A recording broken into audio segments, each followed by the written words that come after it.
ఒక్కటి గుర్తు పెట్టుకోయే, మొగోడు పిల్లల్ని 3 ముళ్ళేసి పెళ్లి చేసుకున్నాక ఎంత కష్టం వచ్చినా ఓర్చుకుంటాడు కానీ వాని పిల్లం వేటోని బండెక్కి వేటోని తిరుగుతుందంటే ఇలాంటి మొగోడు చేయడు. నిన్ను ఎంత అల్లారు ముద్ర చూసుకున్నానే, పేదింటి రానివని చెప్పి మీ అయ్యా వాళ్ళు ఏం లేవని చెప్పి నేను ₹1 కట్నం తీసుకోకుండా నేనే రిటర్న్ బంగారం పెట్టి నిన్ను పెళ్లి చేసుకుంటే నన్ను ఇంత మోసం చేస్తావు. అయ్యే రాజుని నడివేను బయట నడు.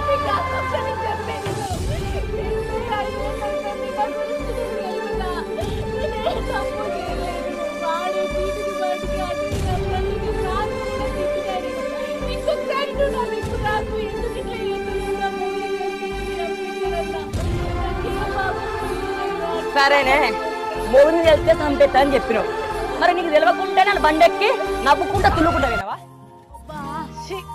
ఎండ చల్లగుండా ఏమెండ 7-8 గంటల వరకే గింతగానం ఎండ కొడుతుంది.